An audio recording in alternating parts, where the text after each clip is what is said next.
मुख्यमंत्र्यांच्या सरप्राईज निर्णयामुळे आता भाजप आणि शिंदेंच्या शिवसेनेतला वाद वाढण्याची शक्यता आहे, तशा चर्चा सुरू आहेत। परिवहन मंत्री प्रताप सरनाईकांचा निर्णय मुख्यमंत्र्यांनी फिरवला। रिक्षा टॅक्सी चालकांना मराठी शिकण्यासाठी 1 वर्षांची मुदतवाढ मुख्यमंत्र्यांनी दिली। अमराठी रिक्षा चालकांच्या मराठी सक्तीवरून मुख्यमंत्र्यांच्या सरप्राईज निर्णयानंतर भाजप आणि शिवसेनेत वादाची ठिणगी पडणार का, असा सवाल उपस्थित होतोय। अमराठी रिक्षा चालकांच्या मराठी सक्तीच्या निर्णयाला थेट 1 वर्षाचा कालावधी दिल्यानं परिवहन विभागानं घेतलेल्या कठोर निर्णयाला एक प्रकारे केराची टोपलीच दाखवली गेली आहे। वेदांत नेब आपले प्रतिनिधी आपल्याला या सगळ्या संदर्भात अधिक अपडेट देतील। वेदांत, मुख्यमंत्र्यांनी परिवहन विभागाचा निर्णय बदललेला आहे, 1 वर्षांची मुदतवाढ दिली आहे। संमिश्र प्रतिक्रिया निर्णयावरून उमटताना आपण पाहतोच आहोत, पण 2 पक्षांतर्गत याचा कसा परिणाम आपल्याला पाहायला मिळेल? शिंदेंची शिवसेना उघडपणे नाराजी व्यक्त करेल का? आगामी काळात काय घडेल?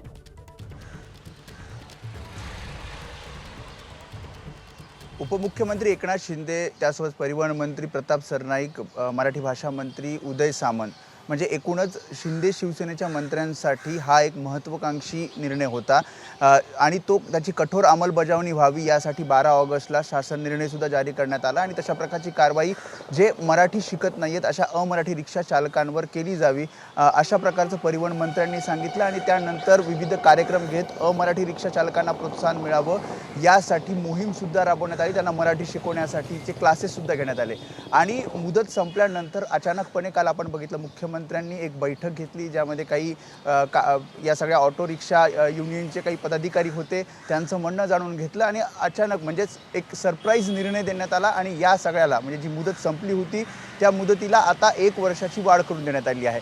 या सगळ्यामध्ये परिवहन मंत्र्यांशी मुख्यमंत्र्यांनी चर्चा केली होती का, तर जी माहिती मिळते त्यामध्ये तशा प्रकारची चर्चा केली नव्हती। फक्त मुख्यमंत्र्यांनी आणखी वेळ दिला पाहिजे या सगळ्या अमराठी रिक्षा चालकांना मराठी शिकवण्यासाठी, असं याआधीसुद्धा मुख्यमंत्र्यांनी परिवहन मंत्र्यांना म्हटलं आहे, अशी सूत्रांची माहिती आहे। यामध्ये दुसरा आपण जर अँगल बघितला तर जेव्हा हा निर्णय शिंदे शिवसेनेच्या मंत्र्यांनी घेतला, परिवहन मंत्र्यांनी घेतला, त्यावेळी कुठेही सकारात्मक प्रतिसाद भाजपच्या नेत्यांकडनं, भाजपच्या मंत्र्यांकडनं देण्यात आलेला नव्हता। शिवाय या अभियानाला सुद्धा एक प्रकारे पाठ भाजप नेत्यांनी आणि मंत्र्यांनी दाखवली होती।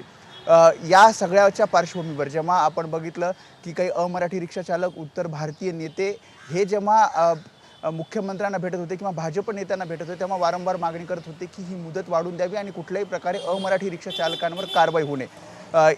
आपण बघतो की उत्तर प्रदेशच्या निवडणुका जवळ येत आहेत, मोठा मतदार हा मुंबईमध्ये राहतो, त्यासोबतच उत्तर भारतीय मतदार हा भाजपसुद्धा मोठा मतदार आहे, एक मोठी वोट बँक आहे, त्यामुळे त्यांना अडचण निर्माण करणं ही भाजपसाठी मोठ्या अडचणीचं होतं आणि त्यामुळेच जरी शिंदे शिवसेना मराठीच्या मुद्द्यावर पुढे जात होती, जसं ज्या प्रकारे आपण बघतो ठाकरे बंधू मराठीचा मुद्दा वारंवार घेतात, त्यामुळे मराठीच्या मुद्द्यावर जेव्हा शिंदे शिवसेना पुढे जात होती आणि अगदी कठोरपणे ही कारवाई होईल असं वारंवार परिवहन मंत्री सांगत होते, त्याच्या उलट निर्णय घेत एक प्रकारे हा निर्णय शिथिल करत आणि जो 12 ऑगस्टचा जो शासन निर्णय काढला त्याला कुठेतरी केराची टोपली दाखवत 1 वर्षाची मुदत मुख्यमंत्र्यांनी दिली आहे। त्यामुळे मुख्यमंत्र्यांनी आपण बघितलं काही दिवसांपूर्वी एक शासन निर्णय जारी झाला, ज्यामध्ये मंत्र्यांचे निर्णय मुख्यमंत्री बदलू शकतात आणि त्याचाच प्रत्यय आपण बघितलं की या निर्णयामध्ये आलेला आहे आणि त्यामुळे काहीशी नाराजी शिंदे शिवसेनेच्या मंत्र्यांमध्ये आहे, कारण कॅबिनेटमध्ये निर्णय घेतला जातो आणि कॅबिनेटमध्ये निर्णय घेतल्यानंतर अशा प्रकारे बदल होणं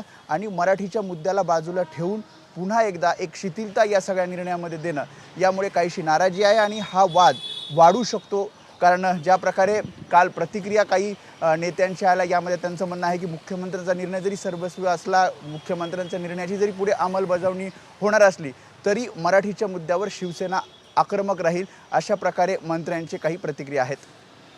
वेदांत, आपण आता असं म्हणतोय की 1 वर्षाची मुदतवाढ देण्यात आलेली आहे आणि जो निर्णय काल मुख्यमंत्र्यांनी घेतलाय की 1 वर्षाची मुदतवाढ दिली गेलेली आहे, पण या 1 वर्षात नंतर सुद्धा कठोर अंमलबजावणी या निर्णयाची होणार आहे का?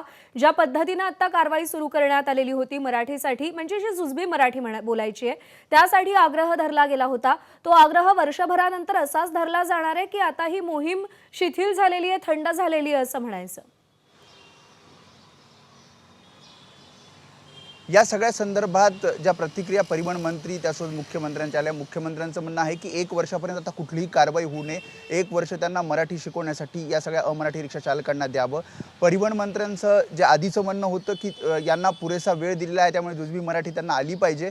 मात्र आता मुख्यमंत्र्यांनी 1 वर्षाचा निर्णय दिल्यानंतर आता RTO कुठलीही कारवाई या सगळ्या अमराठी रिक्षा चालकांवर करणार नाही. कारण आधी ज्या प्रकारे 12 ऑगस्टचा जो शासन निर्णय होता त्यामध्ये पहिले नोटीस देणं, मग त्यांचा बॅच रद्द करणं 3 महिन्यासाठी, आता तशा प्रकारची कारवाई केली जाणार नाही. त्यामुळे पूर्णपणे जो निर्णय घेतला होता परिवहन विभागाने त्याला शिथिलता आणलेली आहे आणि त्यामुळे 1 वर्ष अमराठी रिक्षा चालकांना वेळ दिला जाईल. जसं तू म्हणालीस की 1 वर्षानंतर पुढे काय, तर परिवहन मंत्री म्हणतात की हा निर्णय तसा कायम राहील आणि 1 वर्षानंतर पुन्हा एकदा अशाच प्रकारे कारवाईचा धडाका आम्ही लावू. मात्र आता या सगळ्यामध्ये मी जसं आधी म्हटलं की उत्तर प्रदेशच्या निवडणुका आहेत. भाजपसाठी उत्तर भारतीय मतदार मोठ्या संख्येने म्हणजे मुंबईमध्ये सुद्धा त्याचा फायदा होणार आहे आणि उत्तर प्रदेशात सुद्धा, आणि त्या सगळ्याचाच विचार करता अशा प्रकारचा निर्णय घेत ज्या अडचणी उत्तर भारतातील उत्तर प्रदेशातील मतदारांना येत होत्या त्या अडचणी या निर्णयामुळे काहीशा दूर झाल्यात. वेदांत, धन्यवाद दिलेल्या माहितीसाठी.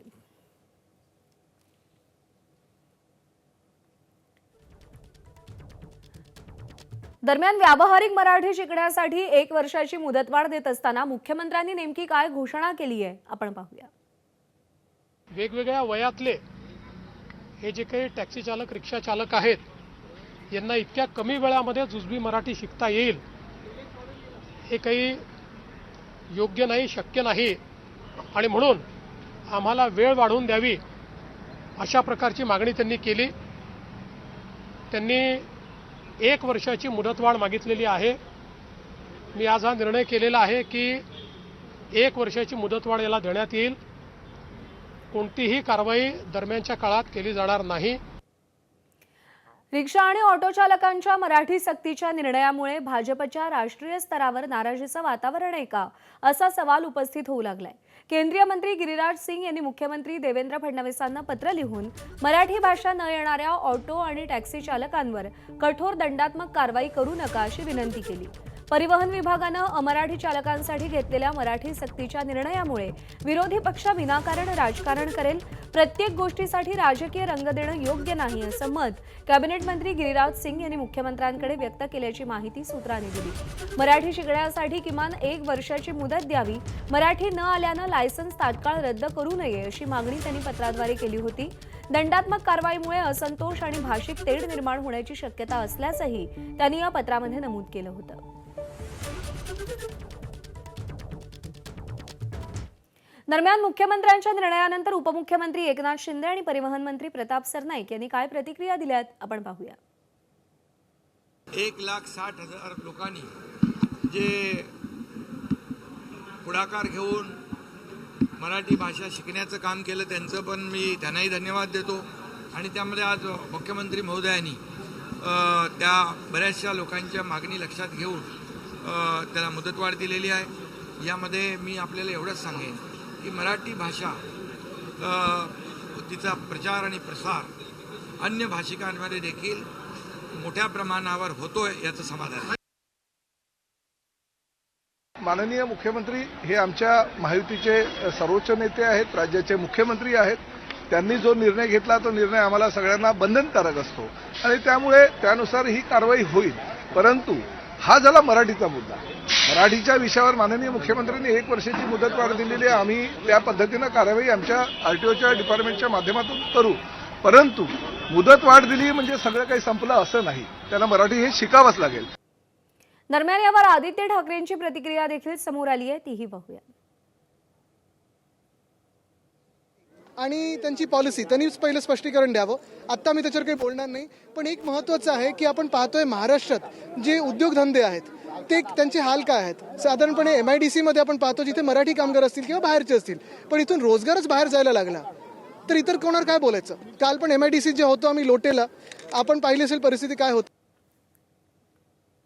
पुढची बातमी पाहूयात. उत्तर प्रदेशातील विधानसभा निवडणुका पाहून मुख्यमंत्र्यांनी मराठी सक्तीच्या निर्णयाला मुदतवाढ दिल्याची टीका मनसेचे युवा नेते अमित ठाकरेंनी केली, तर त्यावरून भाजपचे मुख्य प्रवक्ते नवनाथ बन यांनी पलटवार केलाय. सगळी खाती तेच बघणार असतील तर मग बाकीची खाती देऊन का ठेवली आहेत? बाकीची मंत्र आम्ही ह्यांना भेटायचंय ते डॉक्टरांना भेटायचं आहे की मुख्यमंत्री साहेबांना भेटायचं आहे या विषयासाठी? सगळ्या गोष्टी तेच जर निर्णय घेणार असतील, आणि मला वाटतं हे सगळं मी तुम्हाला सर सांगू ना, यूपीच्या इलेक्शनसाठी चालू आहे आणि हे आपल्याला पण माहिती आहे.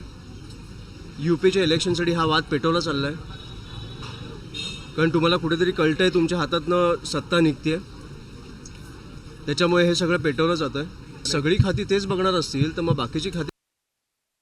अमितजी ठाकरे, तुमचा नागरिक शास्त्राचा अभ्यास कच्चा आहे. नागरिक शास्त्रानुसार मुख्यमंत्री हे राज्याचे प्रमुख असतात.